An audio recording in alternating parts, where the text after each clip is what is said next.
Thank you for staying with Daybreak. We're getting into the newspaper review session, and then we get into a discussion on devolution, graft and governance. This is coming just a day after Kenya Human Rights Commission launched a report dubbed Deep State.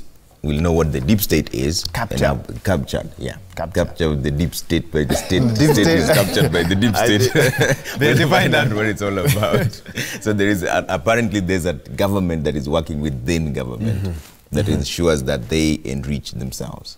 Wow. And there's a lot of recommendations also there that have been made in the fight against corruption, but it's not been working in the last couple of years. We'll find out why. And we'll also know if corruption is more rampant in the national government or in the counties, and what more needs to be done. Let me introduce our guests real fast before we get into the newspaper review, beginning from my immediate left, Honorable Jonathan Mweke. Thank you so much for coming in. Welcome, Trevor. Former Deputy Governor, Nairobi. Asante for coming in. And we have Elizabeth Kariuki, Program Manager, Economic and Social Justice, Kenya Human Rights Commission. Thank you for coming in as well. Thank you too. We have Kevin Osido, Executive Director, Governance Watch. He's been traversing the country, so he knows everything in the counties. He'll tell us how bad it is. Everything? Corruption. Almost everything. Almost everything. Okay. Almost all the counties. Thank you. And then we have Eva Mutua, who says she's just an active citizen. A determined Kenyan. Yeah, a determined Kenyan. Yeah, but also a member of the Switch Off KPLC hashtag. Yes.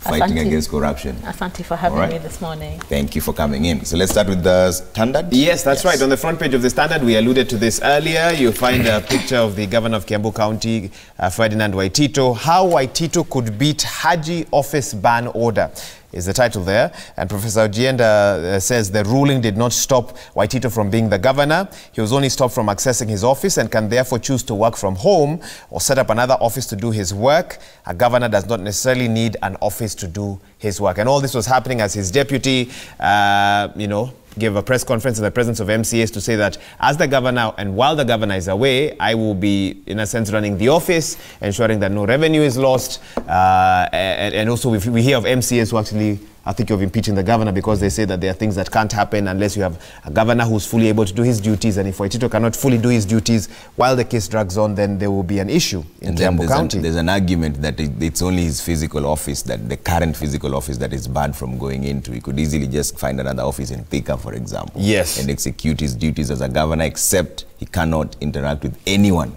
who's deemed as a witness. And we've seen a governor of another county who operated from a different county as well for some time. I think, Honorable Mweke, I think it's only fair we start with you. Your thoughts on this? This is setting precedents in many ways, and when we are told many governors are quote-unquote shaking in their boots if they could find themselves in a similar scenario. What has been your reaction or your thoughts as you've been following this news? Well, I think the ruling by Justice Mumbi is practical. Yeah, it's practical in the sense that, sometimes you have to put yourself in other people's shoes.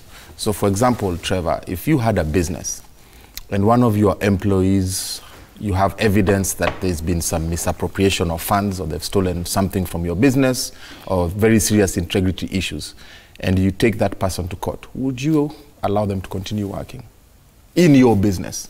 Or even in your home, let's say your house help, you find 100 shillings missing from your wife's handbag. Would you let them continue working as they're being probed in court for that impropriety?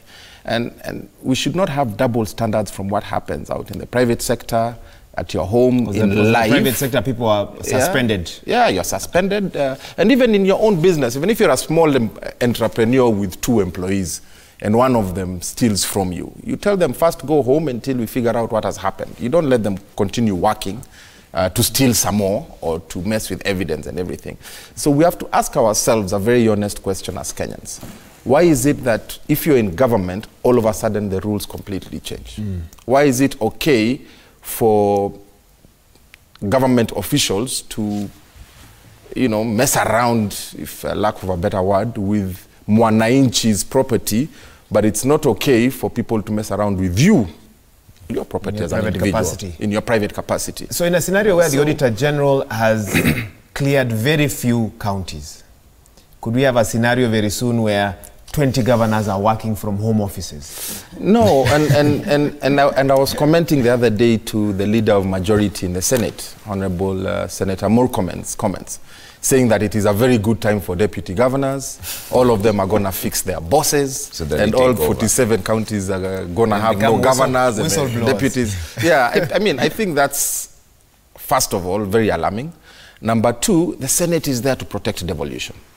Coming from the leader of majority in the Senate, I think it's very unbecoming of Senator Murkomen to be so alarmist and say that people now are going to be fixed. Trevor, you don't get fixed for doing nothing. Yeah, and there's institutions, this is the way government works. There's almost 4 or 5 institutions in the war against graft that must prove that there's been some impropriety. It starts with the EACC, it goes to the DCI. When it gets to the DPP even looks at the file to find out, is there really a case? If it's a case, it goes to the courts, and then the courts determine. So if really you've done nothing and you're doing your job and your county is running okay, why would a deputy governor fix you? And even if they were malicious and tried to fix you, would it work? Yeah. It wouldn't. So I think the saying here really applies. The guilty are afraid. Yeah. And let's hear from Elizabeth here. And there's always the presumption of innocence until proven guilty. In fact, the NGOs like Kenya Human Rights Commission would be the first to come up. When somebody is thrown out, there's been no evidence, they've not been convicted yet, but we want them to step aside. Shouldn't that take precedence? In as much as we don't want to get into the merits of the case, because there's an argument that it's not really that money was lost, it's how the procurement process was done, and it's not that necessarily money was lost. But the presumption of proven being innocent until proven guilty, shouldn't that take precedence? I think what we are seeing currently is a departure from what we had previously, where people would be asked to step aside. Now we are talking about people accessing their offices.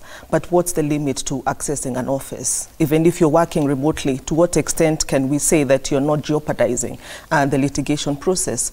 Because it means that you probably still have power and control over the people that you are working with. So to what extent then, what are the limitations? And how do you assess the fact that, there's no compromise even when somebody is working remotely? And I have had debates since yesterday about the issue of presumption of innocence, but I would like to agree with what he is saying. And with what Judge Mumbi also said. And I think the picture that is being painted is, once corruption happens, your office becomes a scene of crime. And therefore, accessing it means that you have the opportunity to tamper with whatever evidence there is or processes of investigation. So it is only natural in any criminal activity or even investigation that the scene of crime is kept, intact so that it is not tampered with. So then this should apply even to the acting deputy governor who's now declared himself governor. Even he shouldn't go in there, because then he can also access certain files that maybe the DCI and the investigating agencies want to deal with. It is quite a delicate balance if you look at this matter, because in as much as we are saying that, Waititu himself has rights, and the people are sovereign, the people that put him in office, you also have to look at the issue of public interest. It is quite a delicate balance. Okay. Yeah. And Kevin, do we just involved in a vicious circle? Because remember, deputy governors come as a pair with the governor anyway. So somehow there's a chance that they were together and they know everything that's going on. If the deputy governor automatically just takes office and the governor is still out there, what are the chances that he will rent out his boss and someone who gave him the ticket? Trevor, those are gaps which we really have to deal with. In fact, over time we have had issues with offices of deputy governors. What is really the role and function beyond what the Constitution mandates them to be able to do, which is really to exercise roles and responsibilities as, delegated by the governors in absence and so in this case is quite a complex one, because this is indeed a pair. You are voted together as a governor, together with your deputy. And so I would want to really ask that we spend time in terms of looking at what are the gaps that we're seeing. And you could be right, because Mheshimiwa Nyoro would turn out to be the person who says we want to fix these issues, but then ultimately gets to the point of being used, quote unquote, to probably access files and pass on some information which would be critical towards this kind of case which is ongoing. 2, the Constitution of Kenya refers to governors as chief executive officers. In fact, and I'm glad that Mheshimiwa has already given us the illusion of how a company would be run. You expect that if a CEO or an executive director has issues, the board then would meet and execute certain functions with regards to dealing with gaps, which would then be exhibited by virtue of absence of the executive director. That, in my view, should be the case, because at the county levels we have what is called the County Public Service Board. Beyond that, we have the county assemblies, where then the speaker is supposed to be seen to be effectively engaging in this process. Now, the case of Kiambu is very interesting. I've been in Kiambu for the last 4 days, including yesterday when this matter was being dealt with. And from the undertones, right from the elected leaders to opinion leaders, there are lots of issues that are coming up, which in my view, therefore, tends to present a case in which we begin to use Kiambu. And this is not just unique to Kiambu. We have lots of issues going on in counties. For instance, Taita Taveta, you know what the governor is talking about, similar to what would have happened earlier on in the inaugural devolved governance with Makueni County. So the question then is, what are the lessons that we learned from the Makueni issue that we can borrow to deal with as more or less as we tend to effect changes in other counties? Okay. So Kiambu, in my view, is going to set a very great precedent in terms of, one, the functions and roles of deputy governors. At what point do they come in? I'm surprised that a deputy governor decided to swear himself. I think that really is unprecedented in my view. But then the question is, what does that mean to other counties? Okay. You know, yeah. And I don't know if he swore himself in, or rather he started using the podium and immediately began to issue orders, or is that what you're exactly? In your view, he had kind of even held the first cabinet meeting of the county government. That, in my view, is quite someone who has assumed office, more or less, precisely, or taken over those roles. Okay, Eva, your thoughts? I tend to agree with the panel in terms of we don't hold our leaders to the same standard that we hold our employees, whether it's in our houses, whether it's in our businesses, whether it's in our places of employment.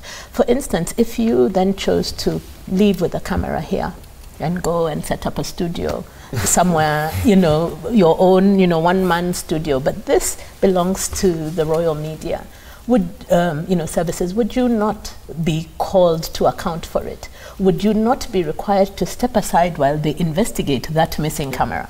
But when it's public office, yet they serve us. We tend to, it's the other way around. It's like we are serving them. And we walk around eggshells because muheshimiwa. And, we just get carried away with everything. So I think we ourselves need to, it starts with myself. Starts with yourself. One last thing. Yeah, I just want to comment and actually share a different view on this collective responsibility. We have to be very careful on how we use collective responsibility, because things like corruption are criminal and they're personal. Yeah. So if you begin to say that people are elected a pair, and if one of the pairs does wrong, then the other one has done wrong, then what you do is you scare the entire system and nobody will ever be able to work. So you have to ensure that you also protect the people who are doing right, and then you punish the people who are doing wrong. And the people who are doing wrong, you also have to be consistent. If we are to win this war on corruption, you cannot be selective. So it is possible that a governor would allegedly take part in corrupt acts without the knowledge of his deputy. Correct. Completely. Correct. That is your view. Yes, it is not a sign of incompetence from the deputy. You're supposed to know also what's going on in the county. In fact, you should be the whistleblower.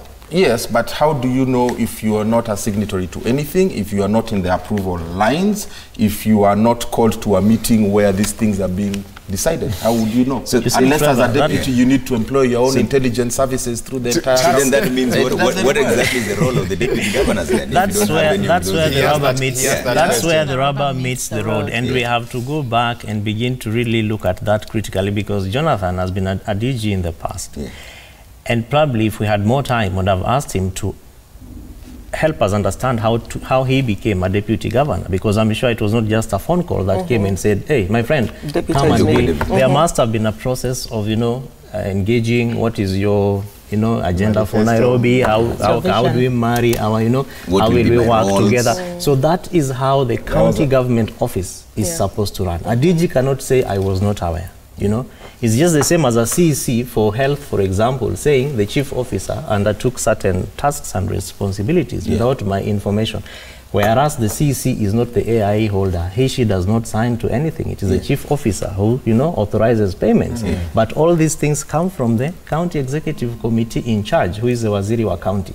So I don't think it would be right for us to use this as an excuse that a DG was not aware. It's just the same way you agree on a campaign plan and you say on Tuesday, you and I will go to this place. And on Thursday, you head north, I go south. And then in the evening, we meet and share notes. Because if then there's no, that coordination is not there, even if you take over the deputy governor, are you now starting from scratch then? Because essentially that's what you're saying. See, just to comment on that before Elizabeth goes on, is there are functions for a deputy governor. In Article 180 of the County Governments Act, it's outlined from Sub-Article 1 to Sub-Article 5. Is that sufficient? In the Constitution, it is in Article 179.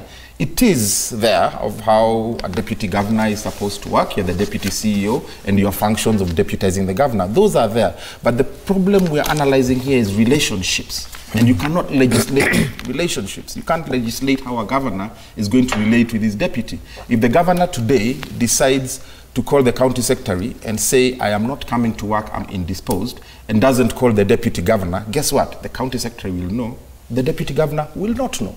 So is the deputy governor incompetent? But the deputy governor was coming in with the governor. He really wants to jump in. Yes. The irony of Kiambu is that, when campaigns were happening, you would hear things like, Nyoro saying, I'll be the technical person, and Waititu will be the political person. And we also had that in Nairobi and so many other places. If you're the technical person, isn't procurement a technical process? It is. And how do you not know?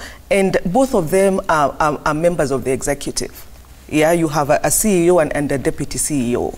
So how is it that you can stand there and tell us that you didn't know? And there are times that you don't know when you're the deputy CEO and you're playing an executive role. And remember that you were supposed to be the technical person. So I think for me it is such a warped engagement that there's been going on with everybody trying to absolve themselves from blame and pointing at the other. Is it a see no evil kind of way of thinking? I think so, and if it gets there, it's time to leave office, because if it's see no evil, do no evil, and hear no evil, but I still want to stay in that but you still want to be in office, it's time to leave. Yeah. It's time to leave, I think so. And you see, I think in my view, from a governance perspective, we cannot use one wrong to correct another, because like for example, Nairobi County still does not have a deputy governor. Those are issues that we must constantly deal with, so that then the governor is not seen to be this person who can pass away with certain things. In my view, it is affecting the system of governance.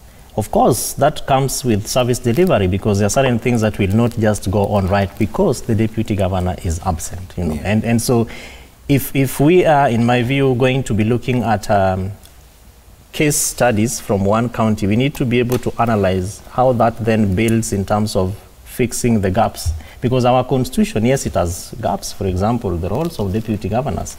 Clearly, as rightfully said by Bwana DG here, former County Governments Act 2012 really outlines what it is for deputy governor, including the constitution. But in practice, there are certain things that, we fix them as we move on.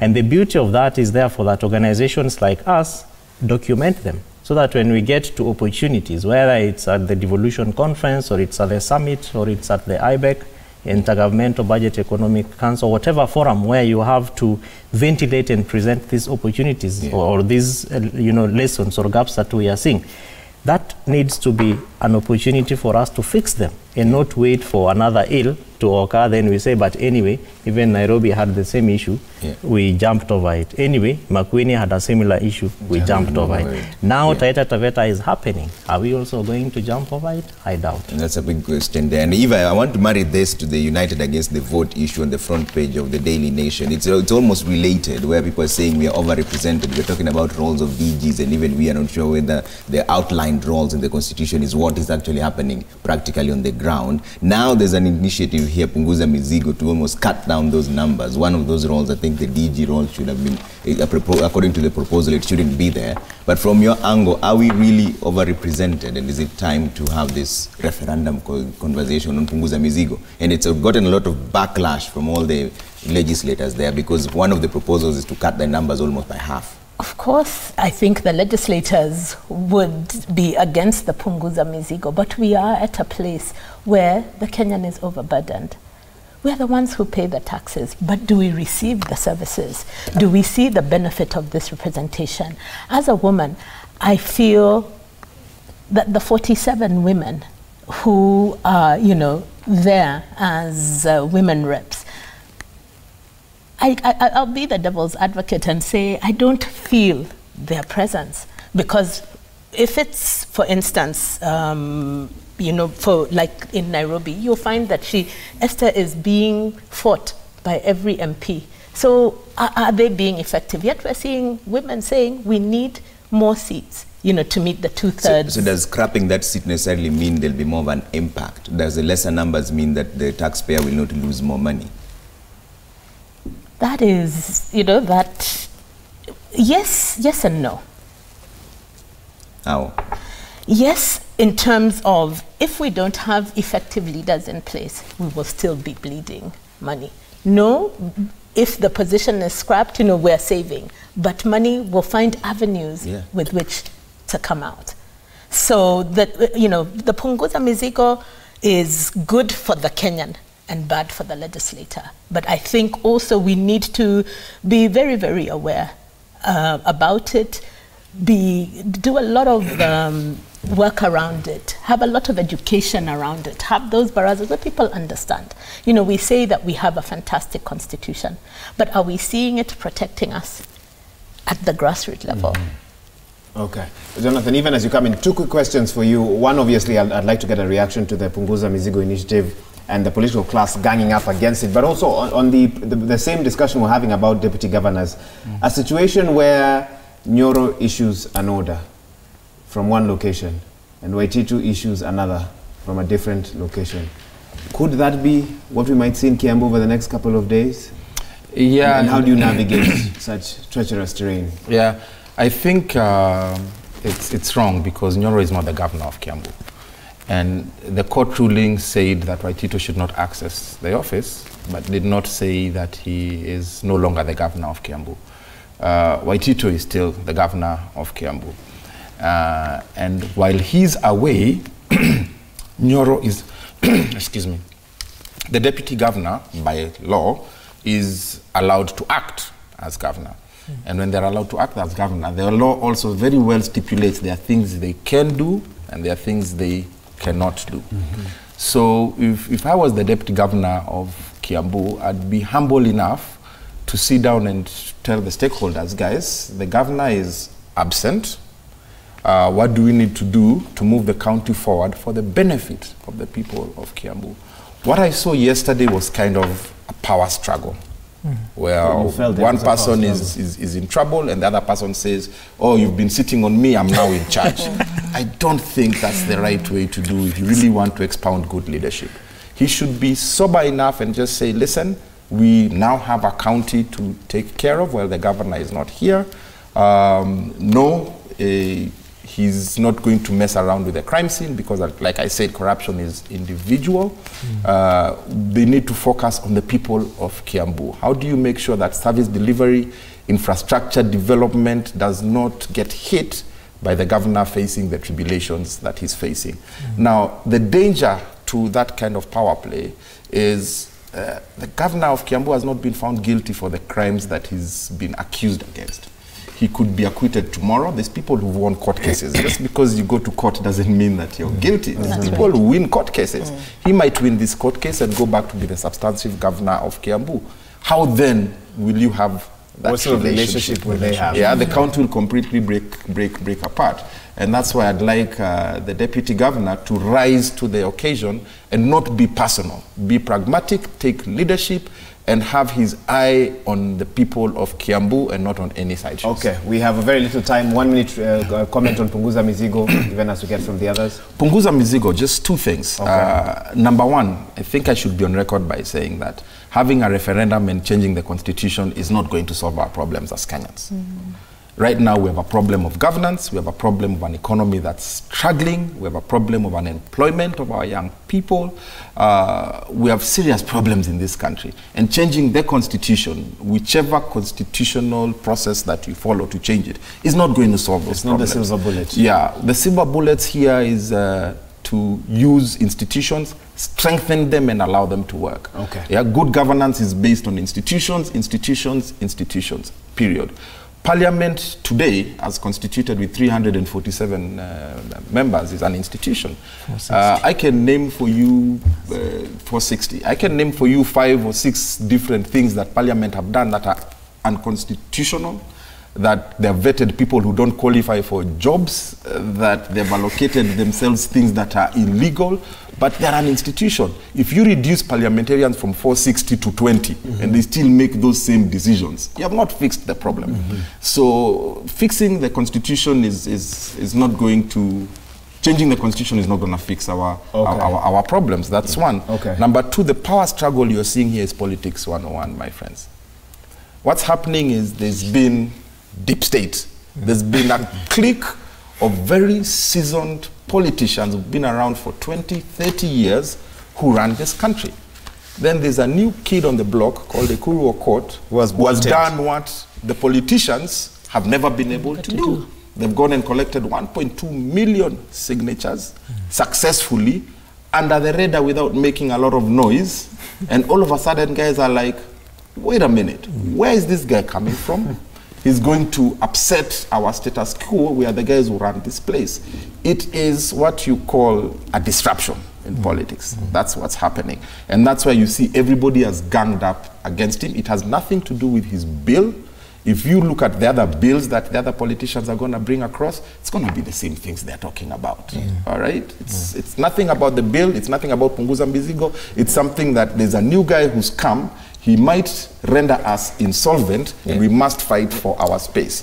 So when Uber came to Kenya, the taxi drivers all came together and tried to fight Uber. But Uber won because it had the will of the people.